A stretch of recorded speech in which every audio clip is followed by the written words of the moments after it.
When the Mazda CX-8 launched some time ago, motoring journalists remarked that despite being yet another 7-seater SUV like the Hyundai Santa Fe, the Volkswagen Tiguan Allspace and the like, the CX-8 has always held itself just half a step higher and is more of a contender towards proper luxury cars from proper premium brands. But with this 2022 model year update, with some slight aesthetic changes and a big change under the bonnet, it is my opinion that Mazda has successfully elevated this car to be a proper premium contender. And if you'd like to know more about what I'm talking about, be sure to hit the subscribe button and hit the bell so you never miss an update from us.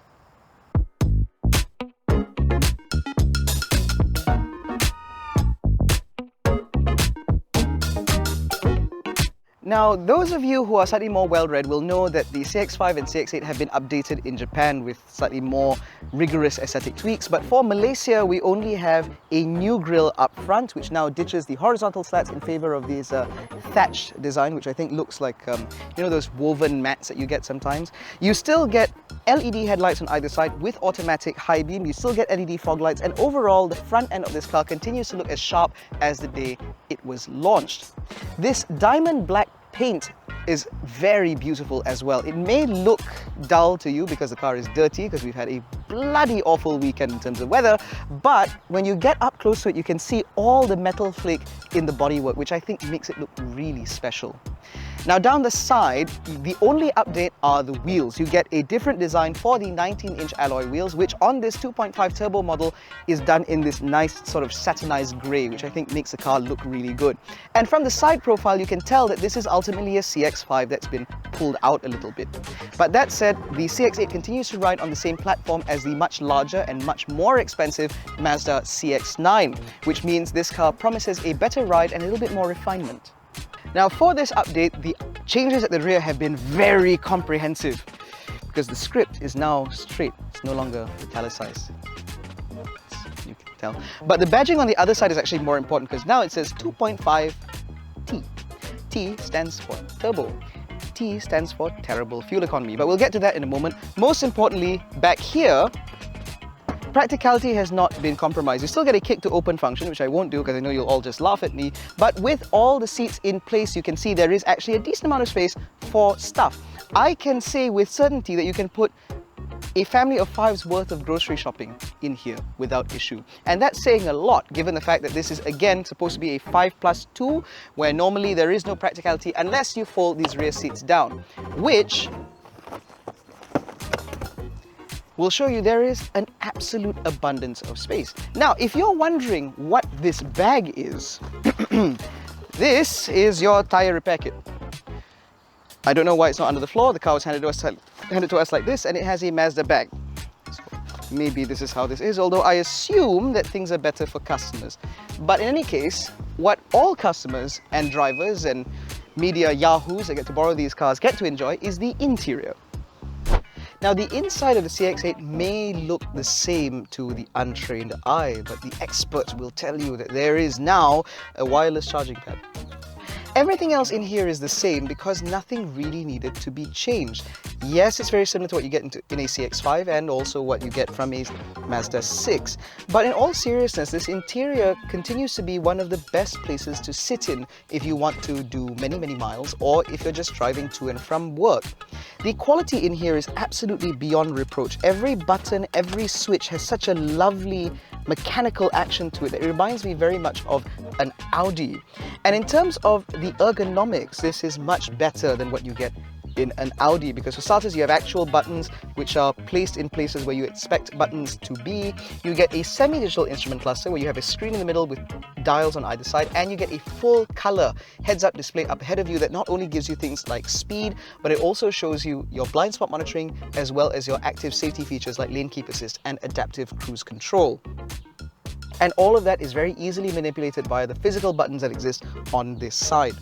The other updates to this car include ventilated and heated front seats. Ventilated seats are very important for our market because it is very hot, as you can no doubt tell by my sweating. And the upholstery in here is not black. It is a deep burgundy, which looks absolutely stunning. And because of that, it creates a two-tone interior where the upper part of the interior, which is this nice stitched leatherette almost all the way up here, is done up in black, and a little bit below you get stitched Napa, sort of, not Napa, burgundy leather.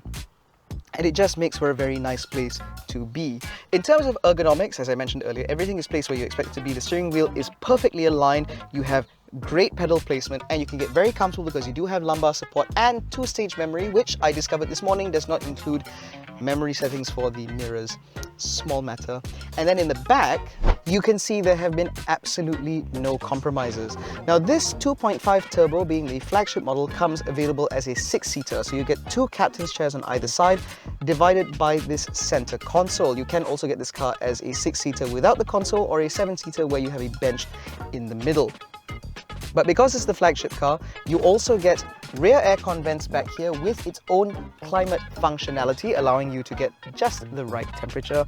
You also have acres of legroom. You get a couple of cup holders here with a couple of USB ports in this rather deep center console, and you get door bins here as well. You also get very nice sun blinds here, which are great if you have toddlers who may have some degree of UV light sensitivity. And that makes this a pretty good family car. Now, getting into the back is a little bit more difficult in this car because it comes with the center console. Without it, you could be able to just walk through between these two seats. But when you fold this seat aside, because the seats do recline and they also fold forwards for easier ingress and egress into the third row, life back there is not too bad because the seats themselves are relatively comfortable for smaller adults or children. You do have cup holders, you do have a 12-volt socket, but the windows are rather small. So if you do want to put people back there, I don't think they'd be very happy for all too long. Most importantly, there are no rear aircon vents, which means things could get a little warm if the passengers in the second row are not too forgiving with the air conditioning.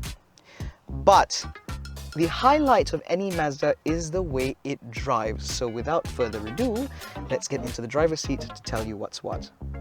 The thing about the CX-8 is because it's based on the CX-9 platform, Mazda has always said this is a more refined and more sophisticated vehicle than the CX-5 that most people would think that it's related to. And that's always been evident behind the wheel.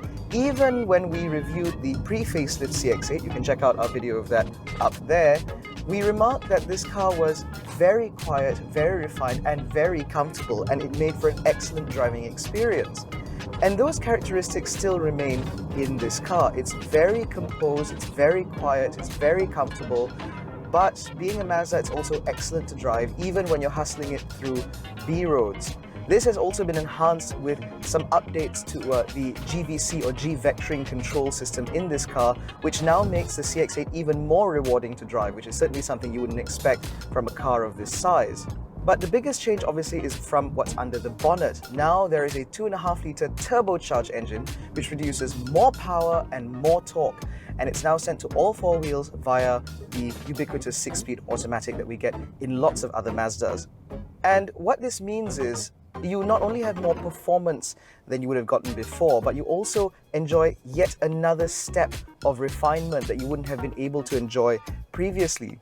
Now, revving out the old 2.5-litre was never exactly a bad thing, but now this one doesn't really need to rev out at all because you have all that torque from low down, which means this engine is quiet and muted throughout the journey.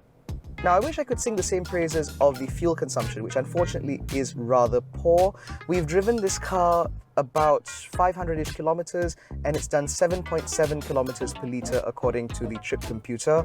But this is normal with the 2.5-litre turbocharged engines from Mazda. We've seen this in the CX-9, we saw this in the CX-5 turbo as well. So that isn't really surprising, but it is something worth considering because obviously if you want your 8-seater or 7-seater SUV to be a bit more frugal, you probably want to look at the 2.2-litre diesel. Then the other update, of course, comes from the fact that this car is incredibly well equipped in terms of safety. This car comes with a full gamut of Mazda safety systems, including adaptive cruise control, lane keep assist, automatic high beam, and so on, which means this car can now drive you more effortlessly on the motorway and just munch the miles even better than it did before. And this car was already incredibly accomplished as it was, and now it's only building upon that reputation. So overall, what do I think of the CX-8? Well, I still think that this car is a step above a lot of the competition, which is perhaps what justifies its price. This is definitely better to drive, more refined, more comfortable, and more practical than the Volkswagen Tiguan Allspace, and it's certainly a step above vehicles like the Hyundai Santa Fe, although I'm told that the Kia Sorento is coming to Malaysia very soon, and that may be a fly in the ointment for the very accomplished Mazda. That said, however, if you're looking to spend a little over 200,000 ringgit, 221,000 ringgit in this case, and you're looking for a 6 or 7-seater SUV with plenty of performance and incredible driving dynamics for what it is, then the Mazda CX-8 continues to be the SUV that we recommend. Of course, we'd recommend the 2.2-litre diesel, which we haven't actually driven yet, so hopefully we'll get that on the channel and let you know how that goes. But in any case, that's been our review of the 2022 Mazda CX-8 2.5 Turbo. If you enjoyed this video, please give it a thumbs up, subscribe to the channel, hit the little bell icon so you're notified every time we make a new upload. Don't forget to follow us on Facebook, Twitter, and Instagram. All the links are in the description below. Thank you so much for watching. We'll catch you in the next one. Take care, stay safe. Jangan bodoh.